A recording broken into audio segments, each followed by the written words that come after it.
Salmo 145, vamos ler a partir do verso 1.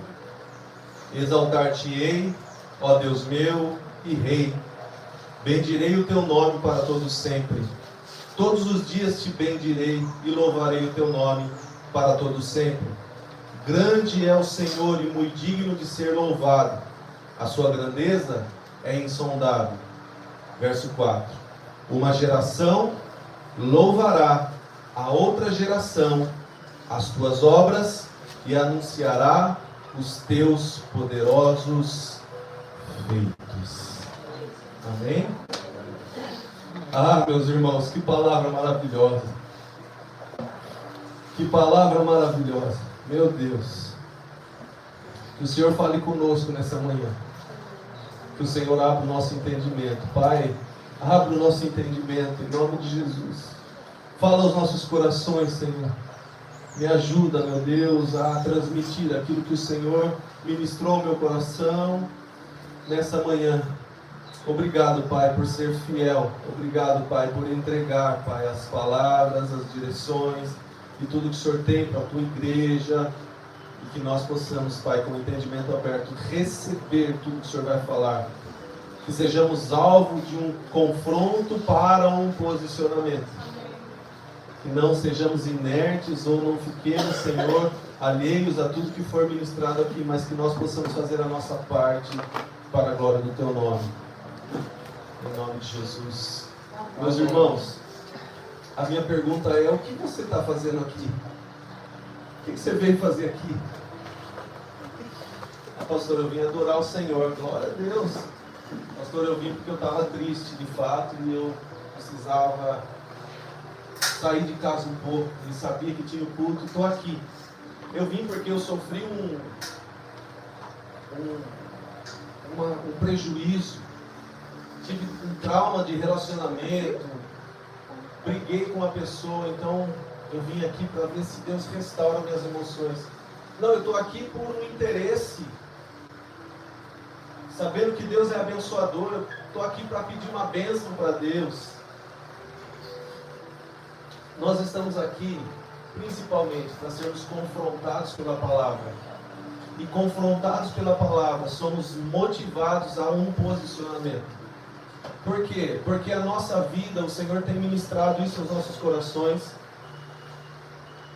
A nossa vida com Deus, muitas vezes, nós queremos que ela seja movida pelo extraordinário. E Deus tem falado isso semana após semana. Nós queremos participar de grandes eventos em que nós somos abalados pela presença de Deus e a gente volta renovado e a gente volta para um culto de domingo. Hoje é mais um culto de domingo. Aí nós voltamos semana que vem, hoje é mais um culto de domingo. E na outra semana, hoje é mais um culto de domingo.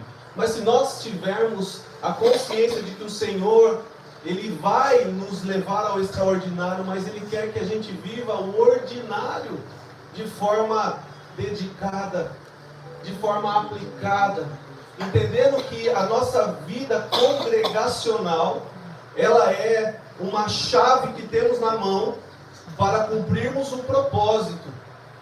Então, domingo após domingo, não sou eu que ministro, não é o Pietro, não é o Geaquinha, não é a Gesa, o Tamar, não é ninguém que está ministrando, é o Espírito de Deus. E quando nós entendemos que é o Espírito de Deus, a gente vem com sede para receber. Porque senão nós vamos falar o quê? O pastor pregou lá de novo, falou as mesmas coisas. E embora muitas vezes eu repita algumas coisas, porque você pode ter entendido, mas tem pessoas que não entenderam. O Espírito de Deus me leva a repetir algumas coisas, para que o entendimento aberto receba. E cada um recebe de um jeito diferente. Não é verdade? Cada um recebe de um jeito diferente. Isso depende de vários fatores, principalmente o momento de vida. Eu recebo hoje coisas do Senhor que há 10 anos talvez eu não entenderia. Então a nossa vida, ela vai avançando conforme nós vamos entendendo que o Senhor trabalha no ordinário. Estarmos aqui, meus irmãos, eu amo congresso, eu amo estar em lugares onde o peso da glória de Deus vem, a gente se lança ao chão e realmente a gente recebe um renovo do Senhor. Mas esse renovo é para que a gente volte a viver a nossa vida cotidiana, a nossa vida ordinária, e estar na igreja aos domingos faz parte da nossa vida. A igreja, a congregação, a igreja com I minúsculo, né? Congregação, o local em que nós congregamos, é indispensável para o nosso crescimento espiritual e para o cumprimento do propósito de Deus através das nossas vidas. O Senhor tem um propósito específico para cada um de nós. Amém. Agora, o entendimento é, eu estou aqui para adorar a Deus, mas quando o Senhor ministra a palavra, eu serei confrontado naquilo que eu preciso mudar para poder prosseguir. Por quê? Porque o Senhor quer que a gente avance. O Senhor não quer ninguém estacionado. O Senhor não quer ninguém parado. E aqui nós temos pessoas que estão em momentos diferentes. Tem pessoas que estão iniciando a sua caminhada da fé. Tem pessoas que estão já há vários anos. Tem pessoas que já estão encerrando a carreira. Estou brincando. Mas a verdade é que a palavra de Deus ministrada, ela quer encontrar corações que estão dispostos a receber o ensinamento. O Senhor precisa de corações ensináveis. Corações ensináveis. Então, fique atento ao que o Senhor está falando. E que nessa manhã de confronto, o Senhor possa nos levar a refletir sobre a nossa vida, mas nos levar principalmente a um novo posicionamento. Amém. A um novo posicionamento. Quando o Senhor, uma vez, veio na minha casa, apertou a campainha, estou brincando. O Senhor veio e veio a presença forte do Senhor no meu lar. Parece que uma luz se acendeu, parece não, como de fato, a luz se acendeu sobre as nossas cabeças e nós começamos a entender coisas que antes nós não tínhamos entendido. E a Gesa nasceu em um berço cristão, conhecedora da palavra desde bebê.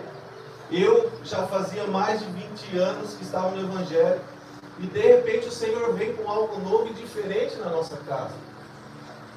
Se nós estivéssemos distraídos, nós não teríamos entendido o chamado do Senhor. Mas nós estávamos atentos. Por isso, esteja atento. Eu não quero nem saber o que ele está falando, porque eu não gosto dele. Então não é para você gostar de mim. É para você entender que Deus me usa para falar com você. Amém? Amém. Hoje eu não vou na igreja porque eu sei quem vai pregar. Meus irmãos, isso aí já ficou para trás. Isso aí é para quem não quer saber do crescimento.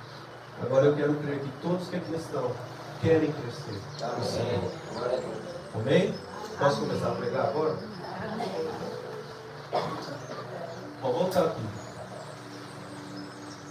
O meu teto é o piso da próxima geração.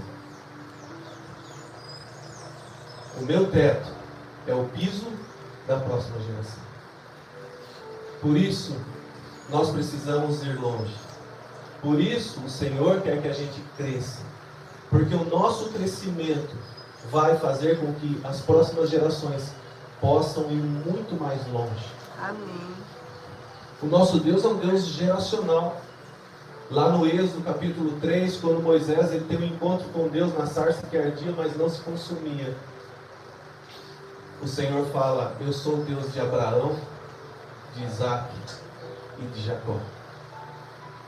Como se ele dissesse, eu sou um Deus que se preocupa com as gerações.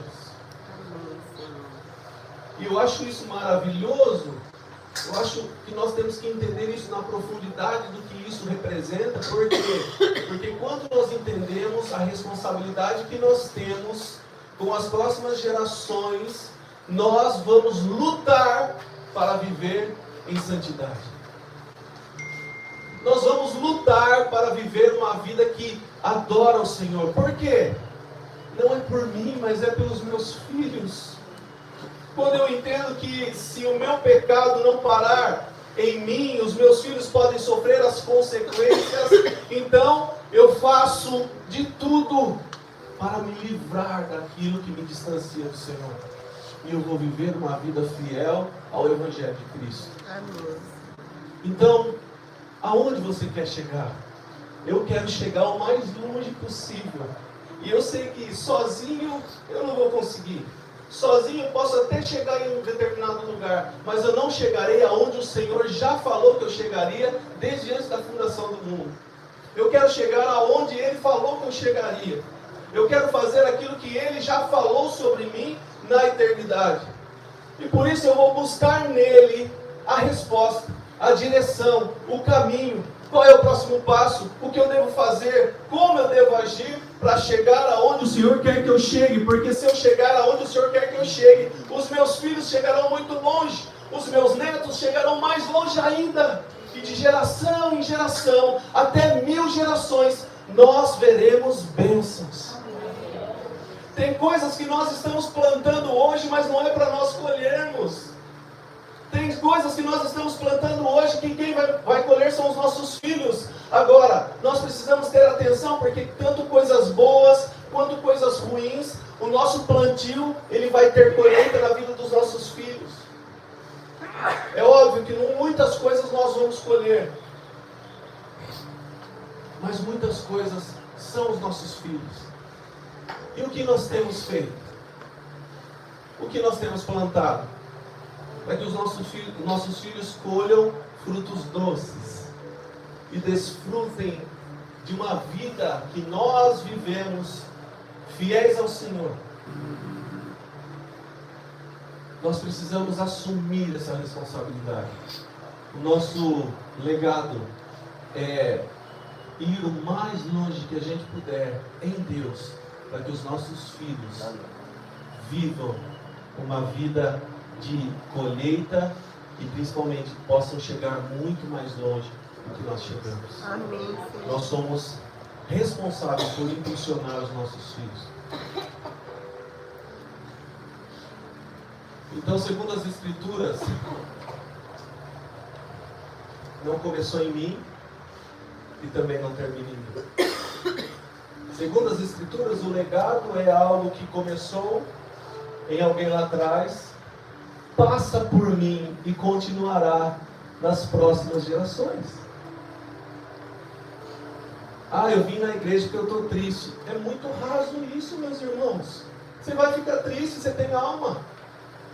Ou eu não fui na igreja porque eu estou triste. Também é muito superficial. Qual é a responsabilidade? O nível de responsabilidade e comprometimento que você tem assumido com o Senhor.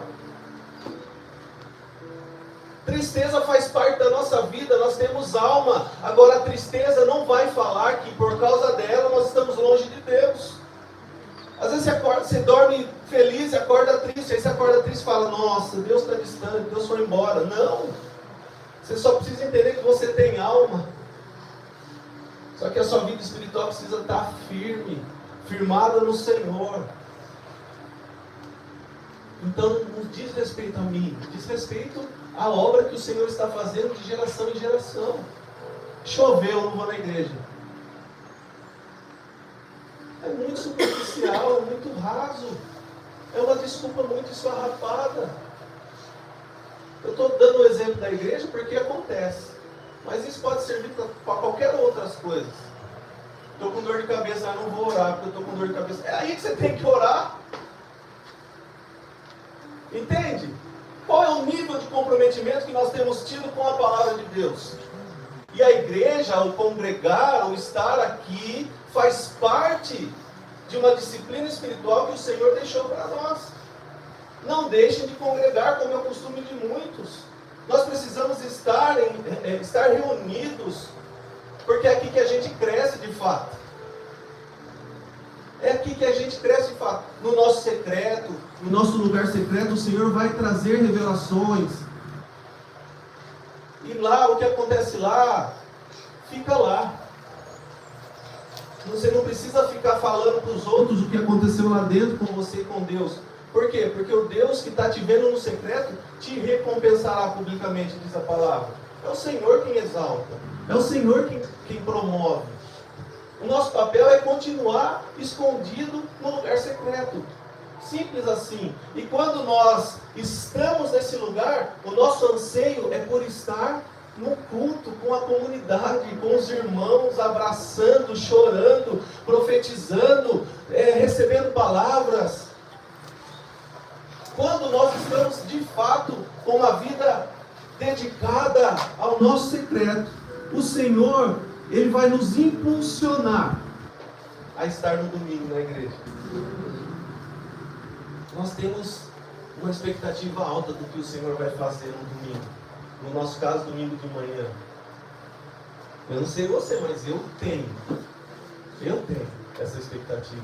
Eu estou lá com Deus, eu estou orando, eu estou buscando, eu estou pensando, Senhor, fala isso para aquela minha irmã, domingo vai ser tão legal se o Senhor fizer isso.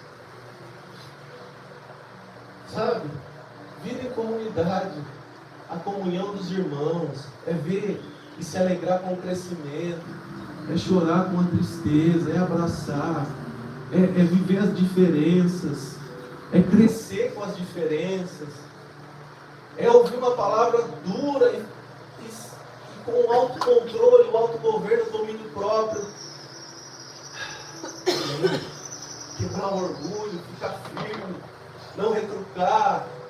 Toda vez que a gente faz isso, a gente cresce no Senhor.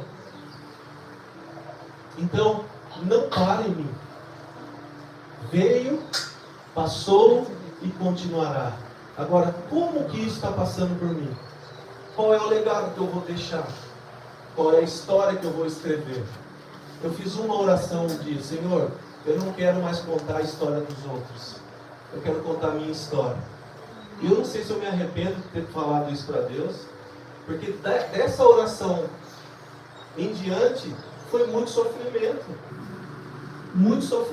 em várias áreas da nossa vida, coisas que a gente não consegue compreender muitas vezes, mas a fé nos leva a entender que o Senhor continua sendo Deus e continua trabalhando em favor daqueles que nele confiam.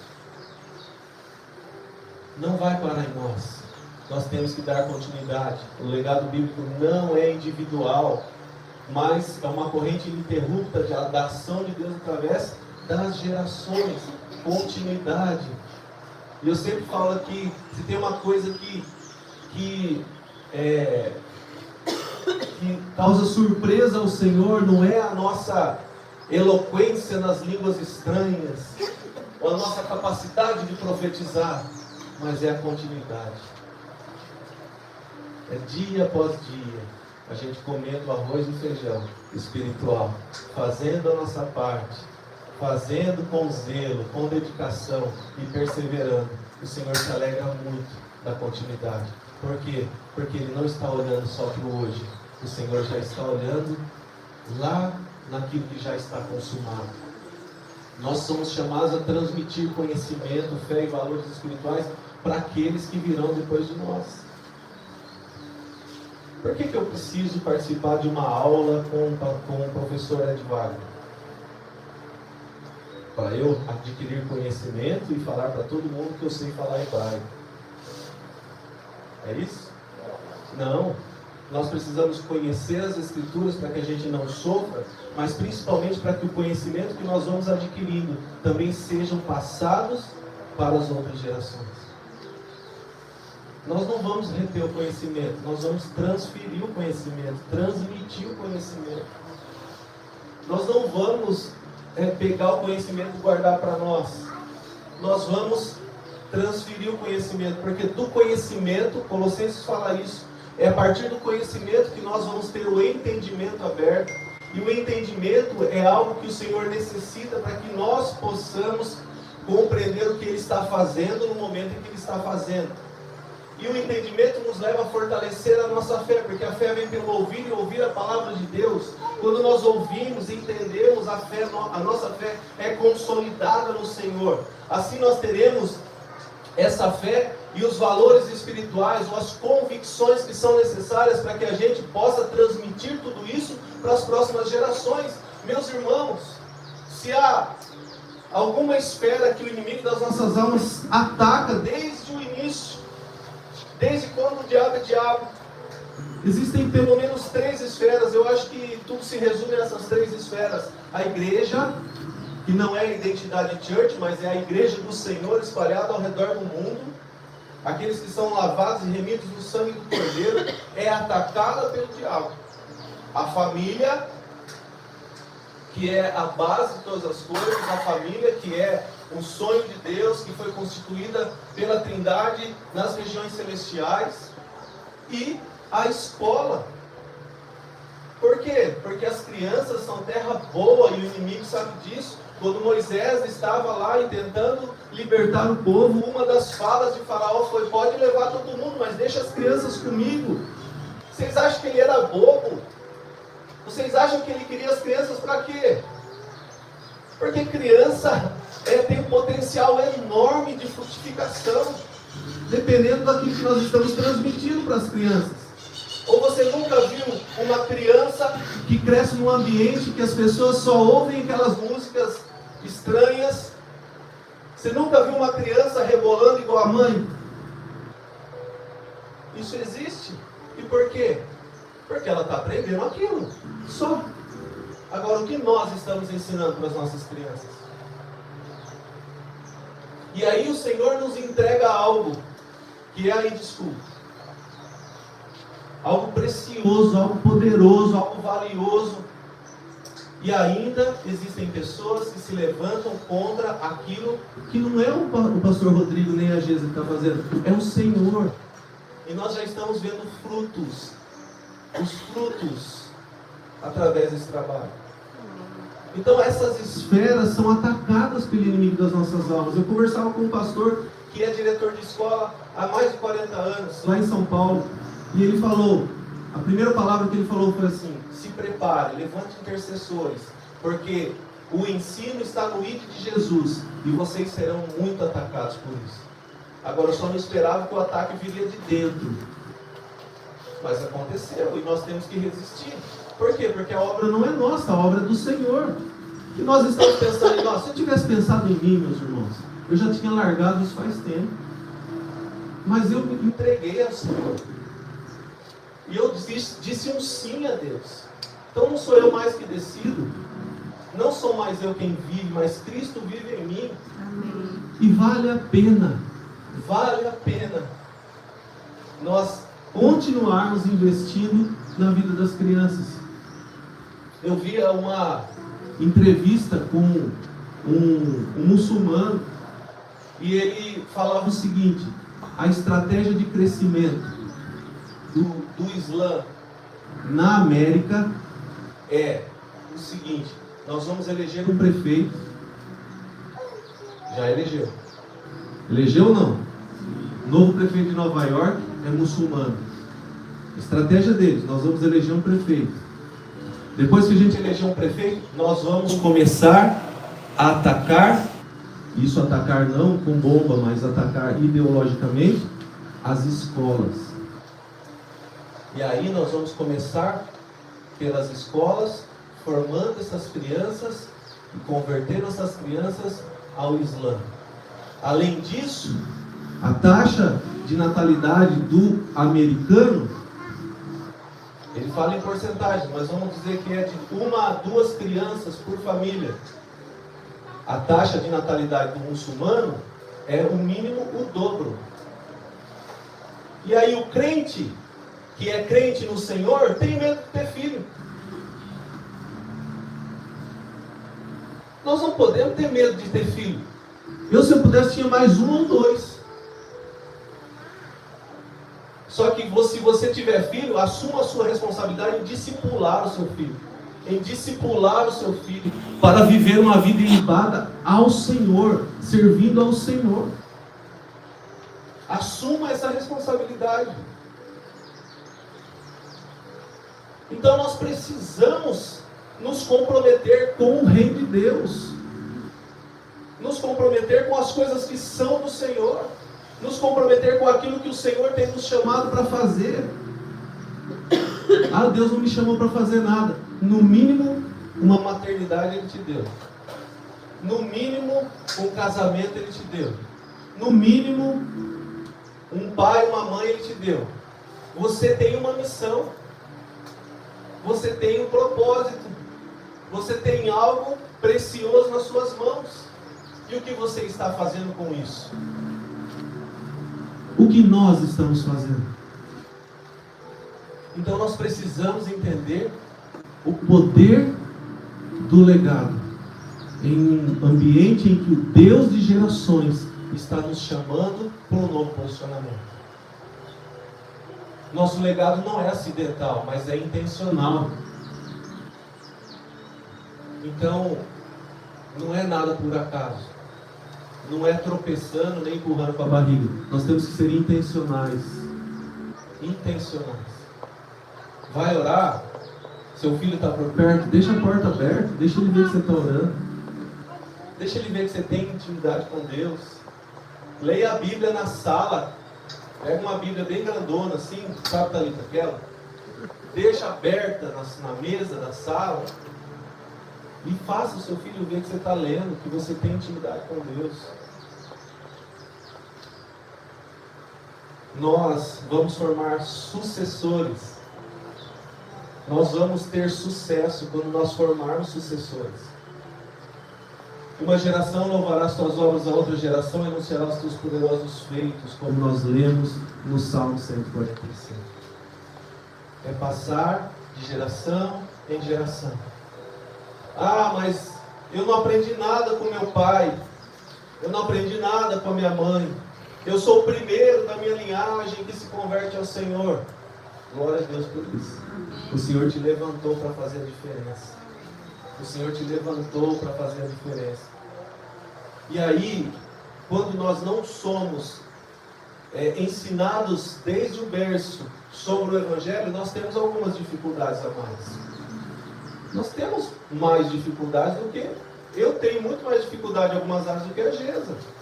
E por quê? Porque eu não nasci em um berço que me ensinou a palavra desde pequenininho. Embora eu tivesse estudado em um colégio católico e tinha contato com a Bíblia, mas eu não estudei a Bíblia, não conhecia a Bíblia. Então, eu tenho algumas dificuldades. E agora, o que eu faço? O Senhor é por mim. O Senhor é por mim. Jesus é suficiente. Em todas as nossas dificuldades, Ele tem resposta. Ele tem a graça, que não é só para a nossa salvação, mas ela que nos capacita para todas as coisas que nós precisamos fazer. O Senhor sempre vai lutar por aquilo que é justo. O Senhor sempre vai lutar por aquilo que é justo. Se você tem o coração ensinável e disposto a fazer a vontade dEle, Ele vai derramar graça sobre você. Graça. Vai. Vamos lá. O Deus de Abraão, de Isaac e Jacó. A promessa começa em Abraão. Olha lá. Deus chama Abraão para ser o início de uma linhagem de fé que moldou gerações. E Abraão é lembrado e conhecido pela sua obediência. Abraão obedeceu sem questionar. Se a gente fosse perguntar, pela fé Abraão obedeceu partindo para o lugar que deveria de receber. Hebreus 11:8. Se a gente perguntasse para Abraão qual que era a vontade dele, talvez ele falaria: a minha vontade era ficar onde eu estava. Ou quando lá em Gênesis 22 ele leva Isaac para o sacrifício. Abraão, qual que era a sua vontade? Minha vontade era falar: Deus, eu não vou fazer isso. É o meu filho, o filho da promessa. Eu vou guardar ele comigo. Mas ele não pensou em si. Ele pensou na obediência que gera bênçãos. Ele pensou na obediência que gera milagres, que gera provisão, como foi o caso dele. Nós queremos obedecer com ressalvas. Queremos obedecer mais. Eu sei que a Bíblia fala isso. Só que você entende que eu preciso ser feliz? Não, você não precisa ser feliz. Você precisa de Jesus. A felicidade está intrínseca na pessoa de Cristo. Se não for na obediência, não tem felicidade.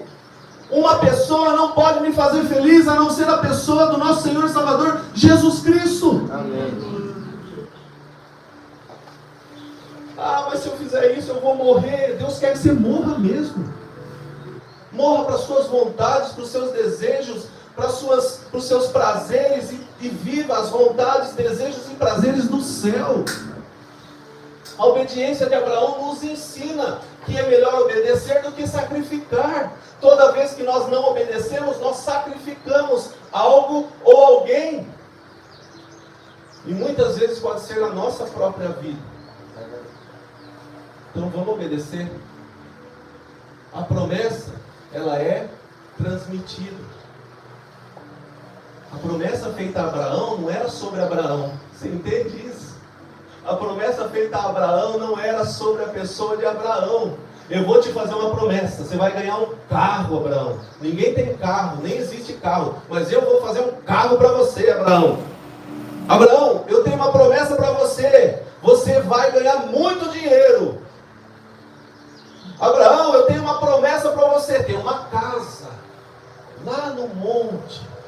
Meus irmãos, não diz respeito à pessoa, diz respeito às gerações. Quando é Deus falando, Deus sempre vai falar apontando para as próximas gerações.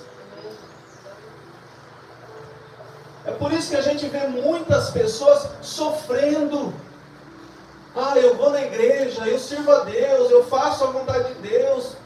E está sofrendo, por quê? Porque não entendeu que não é sobre ela.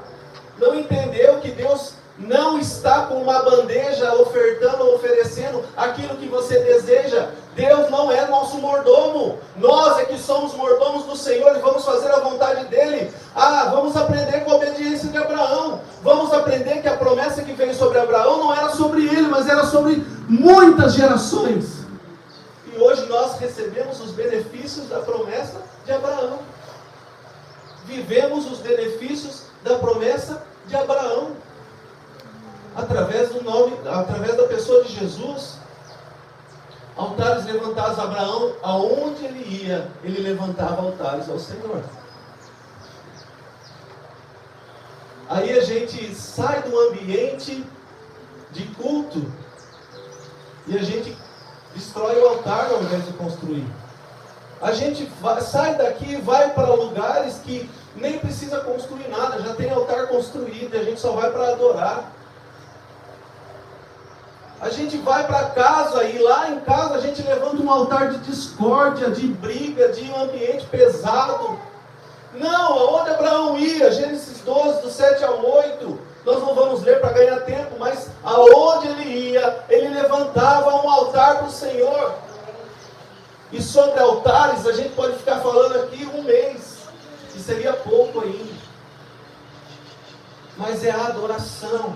Adoração não é quando aqui pega o microfone, o Pietro começa a tocar e o Gê dá uma virada na bateria e fala, glória a Deus. Eu adorei o Senhor, dei 12 glória a Deus hoje. E ele é profético, tem 12. Não, Deus. Adoração é um estilo de vida que a gente adota. Adoração é um estilo de vida que a gente leva todos os dias. Ah, por que eu vou fazer isso? Eu estou em casa, com a minha família, todo mundo me conhece. Para que eu vou? Primeiro, porque Deus te vê. Segundo, porque você é exemplo para os seus filhos, para a próxima geração. Pais posicionados convertem as suas famílias ao Senhor. É ou não é, Débora? A Débora foi para São Paulo na semana retrasada, porque uma das filhas dela desceu as águas do batismo. Amém. E é assim. E não sejamos imediatistas. Eu acho que ninguém aqui é imediatista, que quer as coisas para ontem. Mas para aqueles que estão lá fora que são imediatistas, você pode falar assim, Deus não é imediatista. Deus é um Deus de gerações. Por isso Ele não está preocupado em satisfazer o seu desejo hoje. Ele está preocupado em satisfazer a vontade dEle. Aquilo que Ele tem para as próximas gerações. Se Ele promete que as bênçãos seguirão até 1000 gerações, é porque Deus não está com pressa. Deus não está com pressa. Ele só precisa de corações disponíveis para fazer a vontade dele. Você não precisa resolver as coisas correndo. Você só precisa entender o tempo de Deus para resolver as situações. Porque tudo que você faz glorifica o Senhor e constrói mais uma pedrinha no muro chamado próxima geração. E aí quando os muros estiverem levantados, né, Neemias 8, você vai glorificar a Deus, vai celebrar com o Senhor. Pensou? Itamar e a Bia olha para os filhos e fala: missão cumprida. Né? Estou dando o exemplo deles porque os filhos já estão, né, num casamento, já formaram suas famílias. O meu desejo mais profundo do meu coração é ver os meus filhos posicionados no Senhor. Amém. Dando continuidade àquilo que nós iniciamos. Que não iniciou em nós, iniciou em outras gerações. Itamar ia em um determinado local orar, declarando para o Senhor, pedindo para o Senhor entregar aquele local, porque o desejo do coração dele era abrir uma escola cristã na cidade. E aquilo que ele orou um dia está se cumprindo na nossa vida hoje. Ele está participando de tudo isso.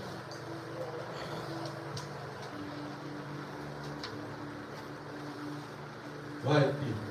Todo legado começa com obediência. Todo legado começa com obediência. Não adianta a gente inverter a ordem.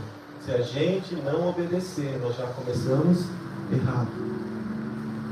Isaac, o Deus de Abraão, agora o Deus de Isaac, a promessa é conservada. Isaac pega a promessa na mão e fala: eu vou cuidar disso aqui. Porque não é para mim. Eu vou ter filhos. E eles vão desfrutar dessa promessa. Eu vou guardar, eu vou cuidar, eu vou cultivar. Ele reabriu os poços que o seu pai tinha cavado. Abraão fez e chegou até um teto. Agora Isaac pega esse teto e dá continuidade àquilo que Abraão tinha começado. Tornou Isaac a abrir os poços que se cavaram no tempo de Abraão, seu pai. Gênesis 26, 18. Em tempos de seca e dificuldade, Isaac semeou novamente e colheu 100 por um, demonstrando a fidelidade de Deus. Isaac honrou a herança recebida e a transmitiu à sua vez, assegurando a continuidade da promessa de vida. Gênesis 27, e abençoou Isaac, e foi-lhe dada a bênção da terra. Legado é manter vivo o que Deus iniciou em quem veio antes. Isaac manteve isso vivo. Isaac protegeu a promessa. Isaac cultivou. Isaac se atentou àquilo que Abraão tinha começado e deu continuidade àquilo que seu pai tinha feito. 70% dos alunos de escolas cristãs no Brasil não são cristãos. E um conselho que eu ouvi foi assim: não conte com as igrejas para ter alunos na sua escola.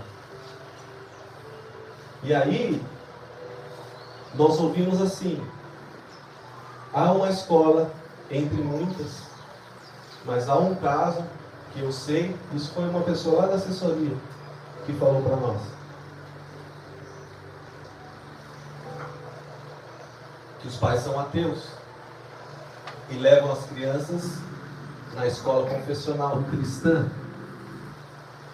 e todas as tardes o pai senta com os filhos e fala: o que vocês aprenderam hoje? Aprendemos isso, isso, isso e isso. Olha, isso, é para isso que vocês estão lá. Para aprender matemática, porque é um ensino de qualidade. Para aprender português, porque realmente eles sabem o que estão fazendo. A metodologia é muito boa. Mas essa parte confessional, esquece que é tudo balela. É tudo mentira. Esse negócio de Bíblia não existe. Isso, e perdem 30, 40 minutos por dia para desconstruir aquilo que foi construído na vida das crianças. Glória a Deus, porque a palavra de Deus nunca volta vazia. Então, por mais que eles tenham se esforçado para desconstruir, a semente já foi lançada. Mas nós, que somos cristãos, temos os nossos filhos em escolas não confessionais, cheio de ideologias. Eu vi ontem um caso, não sei se alguém viu aqui, de um rapaz que se vestiu de Pombagira e entrou em uma escola adventista e começou a ameaçar as crianças.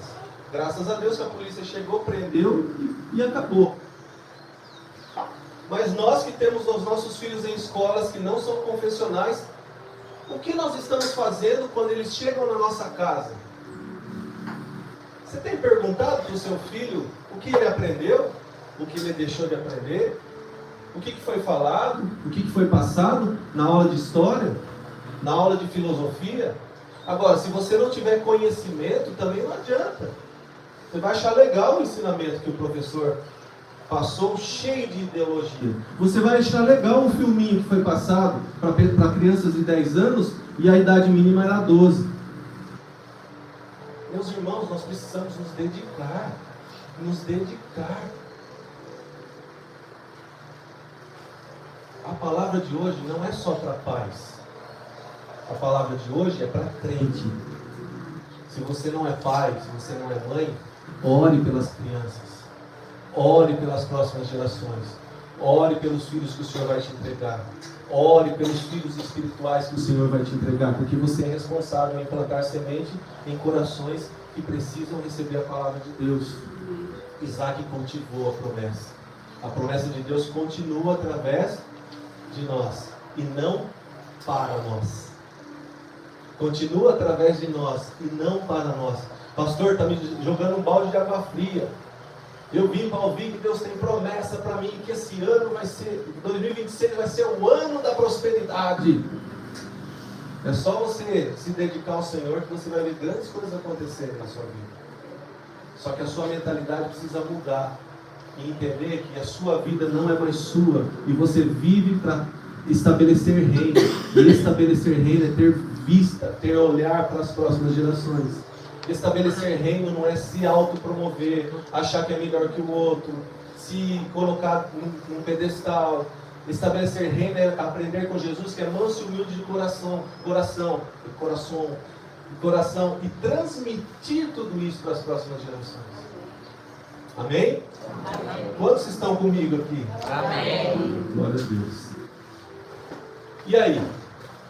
Jacó, o que ele faz? A promessa que foi cultivada por Isaac agora se expande. E se expande só um pouquinho, né, Ed? Se expande só um pouquinho. Por quê? Ele teve um encontro transformador. E Deus muda o nome dele. Deus muda o nome dele. O nome dele, que era Jacó.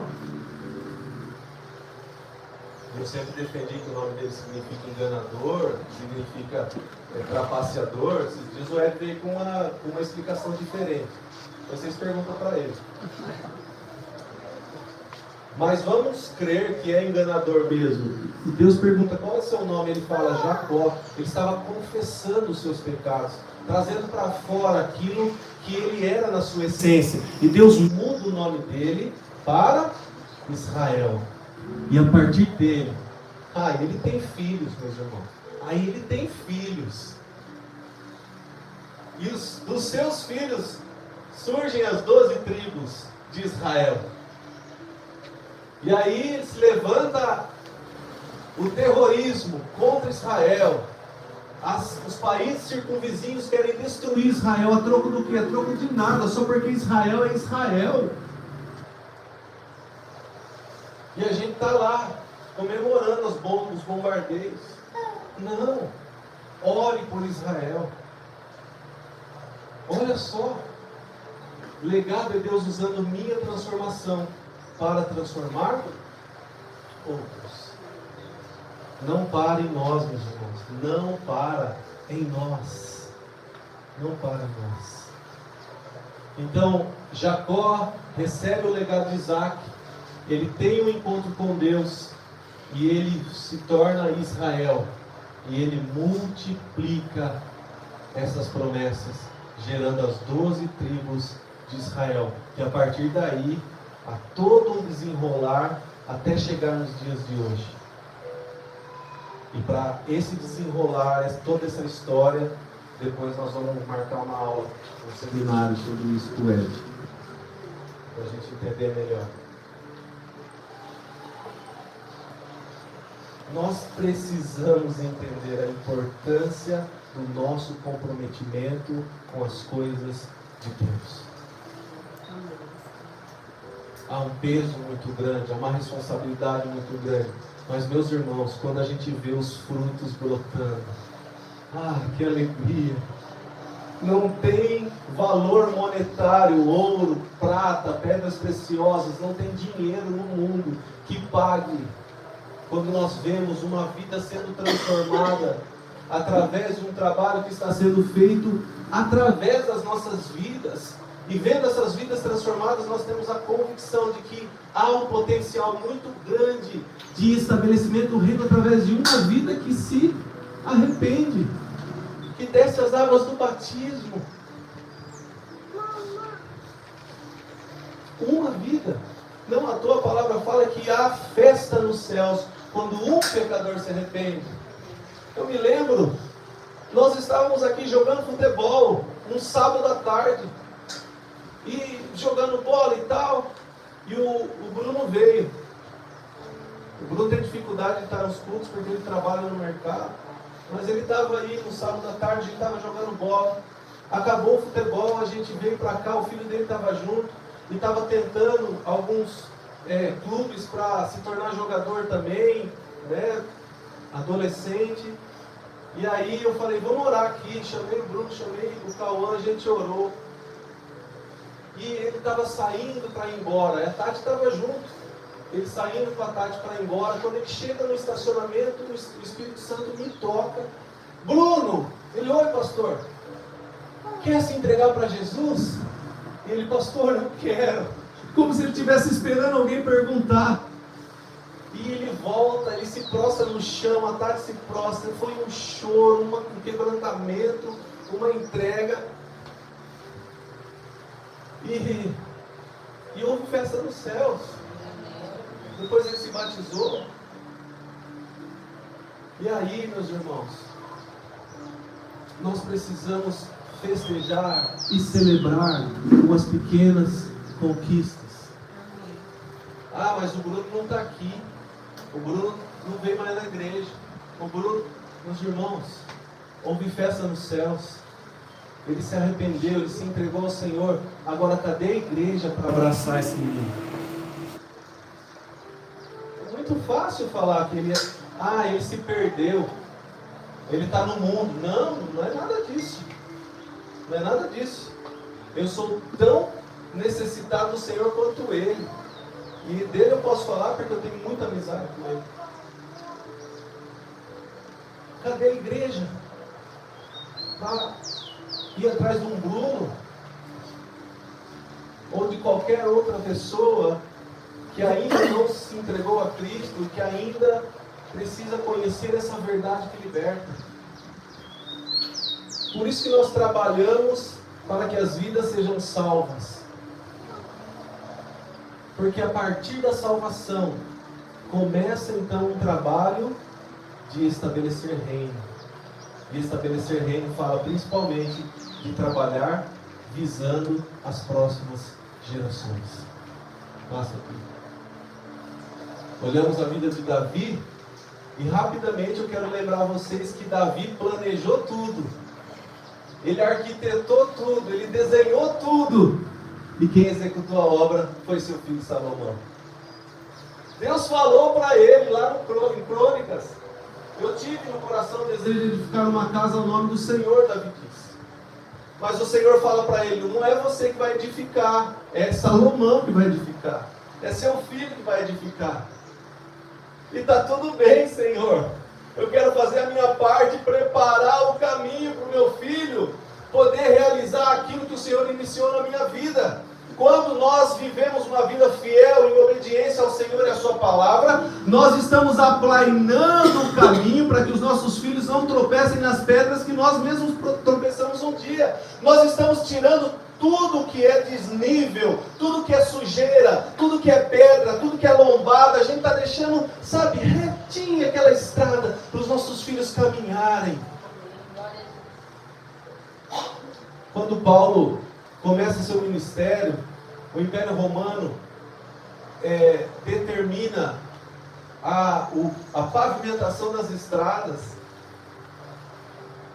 visando a facilidade para os comerciantes transitarem e fazerem as suas negociações, mas mal sabiam eles que eles estavam facilitando a peregrinação ou a pregação do Evangelho através da vida de Paulo.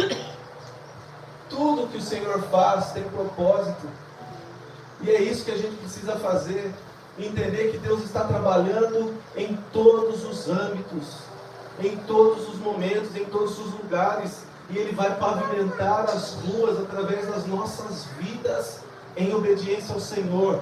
Davi preparou e não viu o final.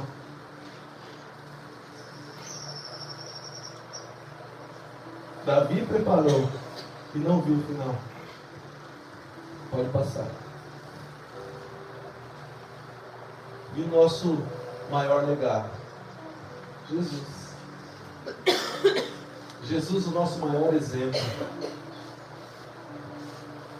Chamou e treinou discípulos, deu autoridade, confiou o futuro a eles. E sabe de uma coisa? Ele sabia que Judas era traidor. Ele sabia que Pedro iria negá-lo. E ele sabia que só João seria chegado dele. Que os outros iriam todos correr. Que os outros todos iriam embora. Quando ele fosse crucificado, ele seria abandonado. Mas mesmo assim, ele fez a parte dele. Por isso, pare de ficar esperando algo em troca. Quando se diz respeito ao reino de Deus, você faz para o Senhor. Não falou nem obrigado. Não deu nem paz do Senhor hoje cedo. Você perguntou se está tudo bem? Meus irmãos, sabe? Eu não sei você, mas esse tipo de coisa não serve mais. No tempo que nós estamos vivendo, não dá mais para ficar, me perdoa, me desculpa, por quê? Se foi um negócio, né? Mas por que eu esqueci de falar oi? Por que eu esqueci?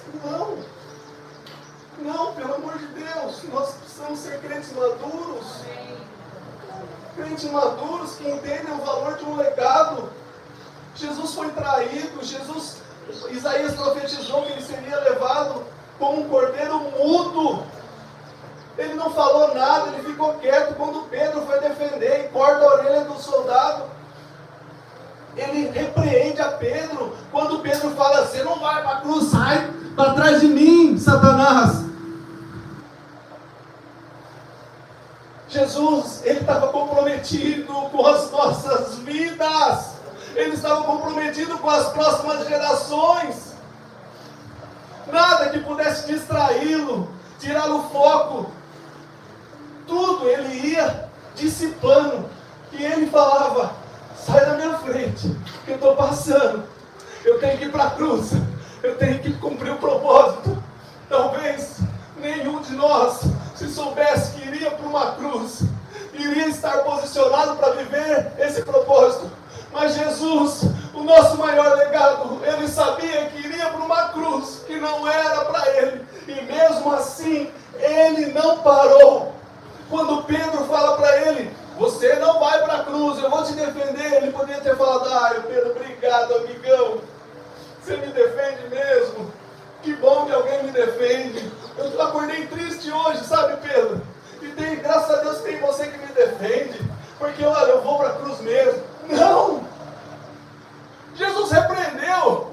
Quando a gente entende o propósito, a gente não pensa mais nas nossas dores, nas nossas dificuldades, nas nossas mazelas. A gente pensa nos nossos filhos, a gente pensa nos nossos netos, a gente pensa nas próximas gerações, a gente pensa nas crianças que você está lá ministrando nos corações. É nisso que a gente pensa. Não importa as dores que eu estou sentindo, não importa as noites que eu passei em claro, o que importa são os frutos que virão através da minha dedicação e comprometimento. E não é com o pastor, não é com a denominação, não, mas é com o reino de Deus. Porque se você se compromete com o reino, você se compromete com a denominação, você se compromete com o pastor, você se compromete com a sua família principalmente.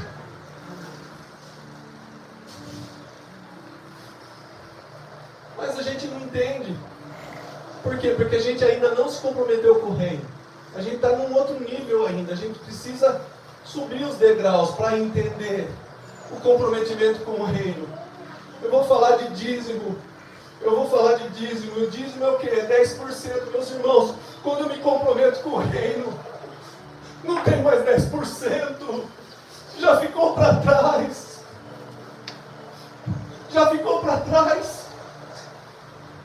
Eu recebo uma oferta todo sábado. Todo sábado essa oferta chega na minha conta. Quando chega, não dura 10 minutos, já vai para a conta da igreja. Eu tenho vivido milagres. E eu não faço isso porque eu quero viver milagres. Eu faço isso porque eu amo a obra. Porque eu amo o reino. Porque eu sei que mesmo sendo pouco vai ajudar.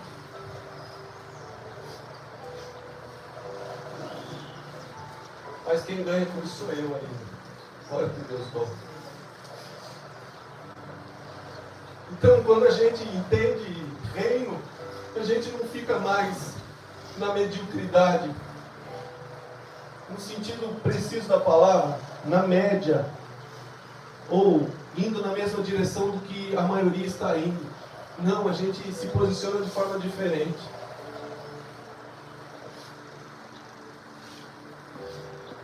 Jesus fala em João 14 para os seus discípulos: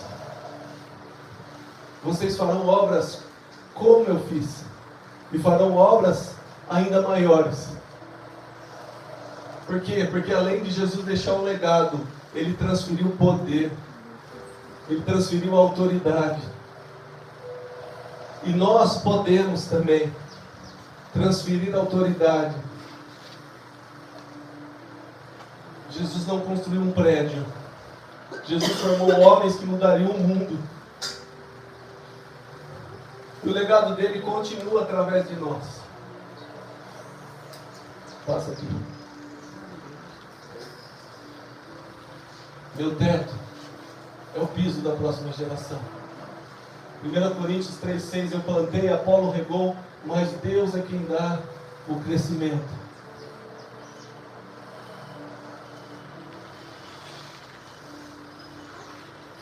Vem aqui, Pedro.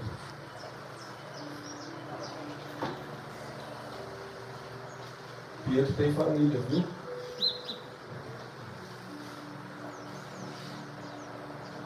Mas o Pedro anda comigo. Fica mais comigo do que com o Juninho. Se vocês conhecem o Pedro, eu preciso apresentar ele para vocês.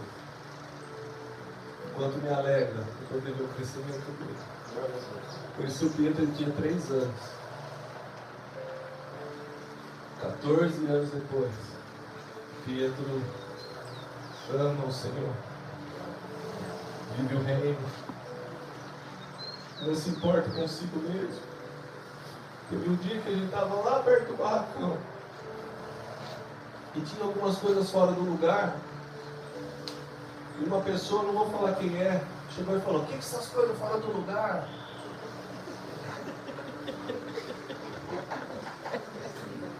Eu dentro de mim acendeu uma ira assim, que eu queria dar uma resposta. Sabe o que ele fez? Pegou a carriola, encheu a carriola daquelas coisas e levou para o lugar certo. E eu aprendi a humildade. E eu queria que ele desse um testemunho para a gente finalizar. Ele não está sabendo, mas ele vai falar. Para a gente finalizar essa palavra, eu queria que ele desse um testemunho sobre a autoridade.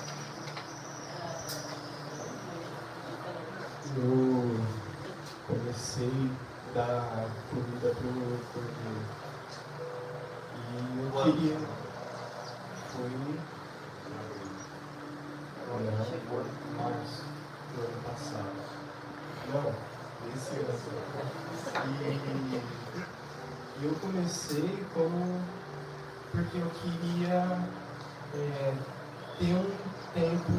Eu pensei que isso seria um tempo que eu aprenderia coisas novas com o Senhor. Só que aí o tempo foi passando e isso acabou virando só mais uma tarefa. Eu ia lá, eu dava comida e acabou. E aí na semana retrasada eu vi que o poder estava doido.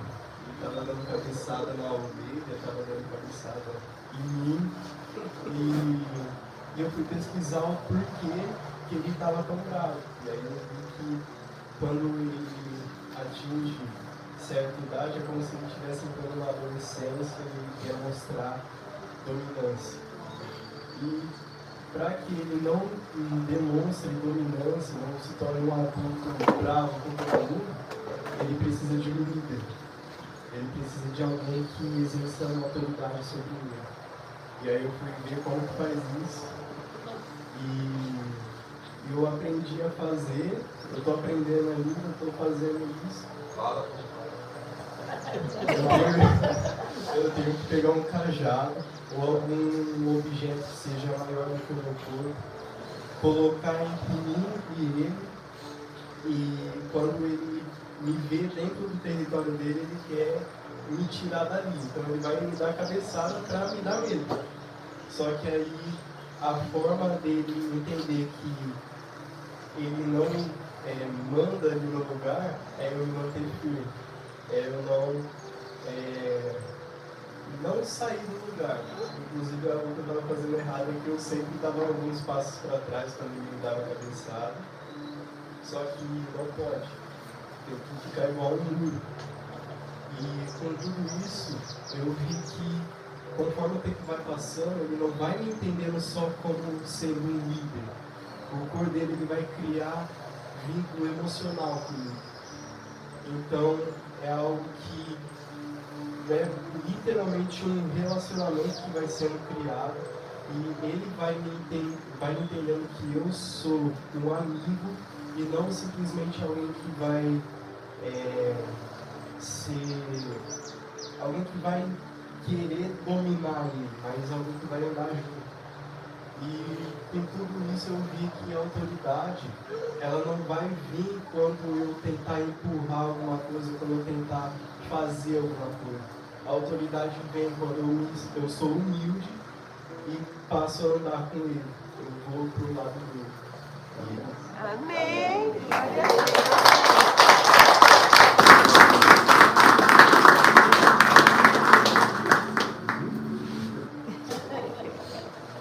Amém. Coisa linda, né? Se ele tivesse desistido já nos primeiros meses, estou aqui dando comida pro porteiro. Não tem a ver isso. E a nossa conversa foi, ele falou, precisava ter uma tarefa para preencher a feira. E aí eu tive a ideia de dar comida para os cordeiros à tarde. Aí nós alinhamos e ele começou a fazer isso.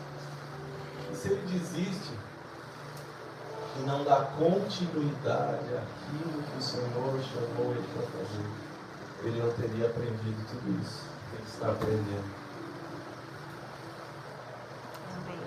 E o Senhor quer que a gente aprenda sobre a autoridade para que a gente possa, com essa autoridade, transferir o nosso coração para as próximas gerações e sermos consistentes em estabelecer o reino de Deus nessa terra.